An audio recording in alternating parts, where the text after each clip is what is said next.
Alright, guys, so I wanted to start a new series where I'm basically breaking down how to produce music. The first day, today, we're going to focus on how to sample using Slice X. If you want to get that Kanye, Alchemist type of sound, this is the tutorial for you. You know what I'm saying? Like a 5 minute tutorial on something on FL Studio that can help you, I guess, improve what you're doing production wise. I just want to introduce myself. My name is Cody Knox. I'm from Chattanooga, Tennessee. I'm a huge fan of music, and production is kind of like my pathway. And I kind of took that pathway as my expression to create music. I have one instrumental project and one like compilation project, basically compiled with a lot of the creatives and artists that I grew up with. It was actually just like an exercise, and I was able to use it for a senior project in college to graduate. And if they accepted it, you know what I'm saying, for my senior portfolio, the project, the artwork. So my first time jumping into FL Studio had to be probably 2014, 2015, and actually probably like 2012. All right, so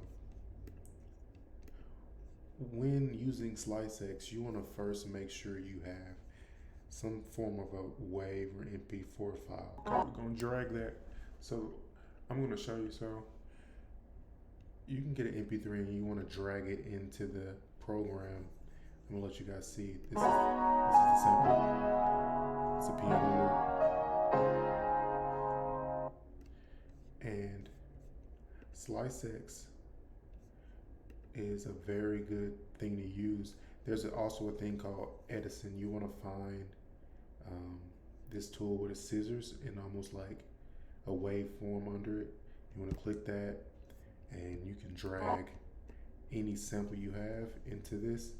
And with this, you can do a lot of things like, so this is the sample. So if you notice, for it to be a perfect loop, you're going to need to drag out certain areas of it. So like, this is a better loop.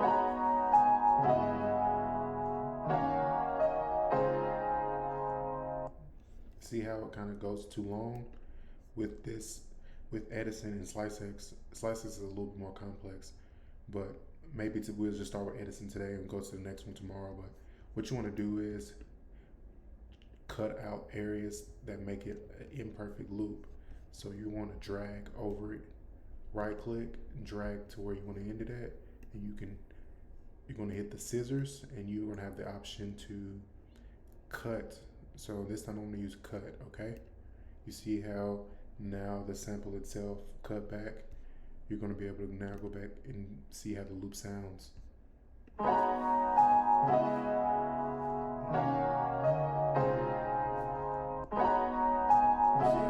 See how that flows better?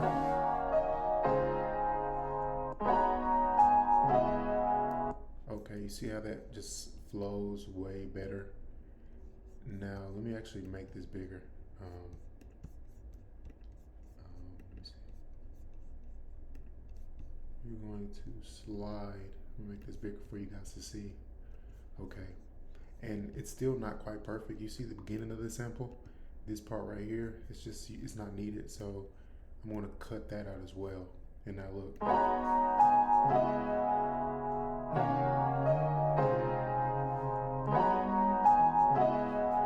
right, you see now how it flows now?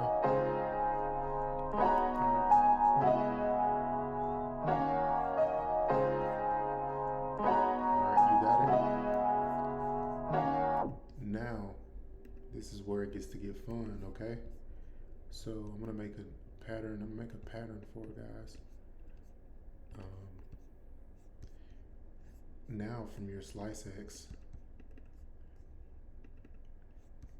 it's going to be this arrow, like with drag file. You're going to click it and drag it to your playlist. I mean your pattern, your pattern one. Now it's on your pattern one, and you can adjust it. So Right now it's a just a 1 bar. You can make that 2 bar. You know what I'm saying? 2. You can make it 4. I mean 3. You can make it 4. Do all this. What I want to do is just put a placeholder right here, so that this sample, I'm going to make this sample be a perfect loop. And when it gets back to the front, you're just going to have to basically time this sample to make it a perfect loop on the pattern itself. So right now I have it at 140 BPM, and let's just hit play and let's see what it does.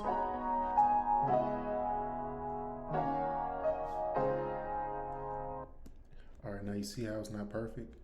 You're going to want to make this, you're going to click on the sample itself. You're going to go to time. You're going to change it.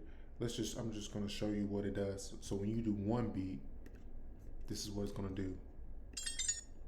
You see how it only did that for 1 beat? It's ending right here. This is where 1 beat ends. So that's 1 beat. Now let's see 2 beats. Let's see what 2 beats sounds like. 2 beats ends just right here. So you want it to end either. Sometimes I like to make the sample to where it's 2. The sample goes twice in a set of bars, but let's just make it. Let's see what it does. I want you to see what it does when I make it 1 bar.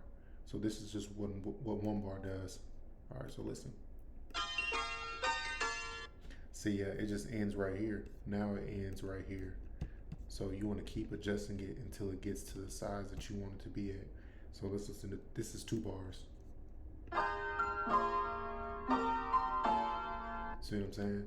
Now it ends right here, and it's still very fast. So you want to probably make this one a 4 bar. So I'm just going to jump right into, all right, now we're going to make it 4 bar.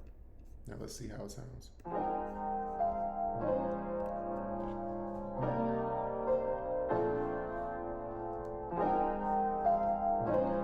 All right, so there's a lot of things you can do now that you have the sample perfectly looped to your pattern, and it loops perfect. So we're just gonna loop as soon as it gets to the end and be right on time. All right, see how that changed? Now, if that sample, obviously the sample isn't as fast as this one. Like, listen to this one.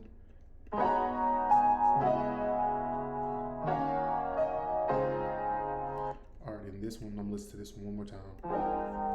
See, it's definitely slower. The trick, a quick trick that most people don't do, is you can just go up here and make this faster or slower. So this one's going to need to be faster. I usually don't want the BPM to be this high, but there's just different ways you can go about flipping a sample. Let's try 50. Let's try 150.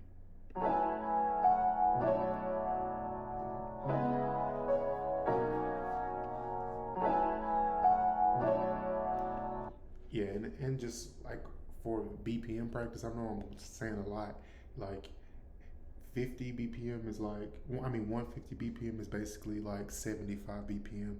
So if you move it to 160 BPM, it's like you're going to 80 BPM. So like, I feel like 90 is kind of where I want to go with this type of beat.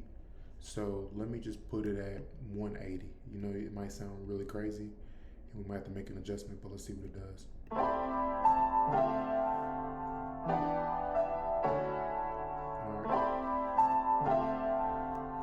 Okay, so that's where we want it to be at. It's a perfect loop. It's at a good pace. But yeah, this is where I'm gonna end this one today, and tomorrow we're gonna jump back in on the next part, and it's adding drums. And yeah, the sample series thing can be very, very diverse. I want to just run through this whole thing, like just the scale of making a beat, and then we're gonna start over again and do more complex samples, more complex drums. But this is just the start. And yeah, so thank you guys for watching. I hope to be adding more to this thing, but I just want to kind of give you guys an inside look at who I am, because I know a lot of the times I'm reacting to music and giving my opinions on other art. So I want to let you guys in on how I can make art and just teaching you guys how to create something. Like a lot of artists want to get into producing. You know, a lot of music fans that like music listen on radio. Like, man, I would love to make sounds like this. So if anything else, this is just getting guys to create and express themselves, and I want you guys to see how I can do it and what's your thoughts on it. But thank you guys for watching, and I will see you guys on the next one.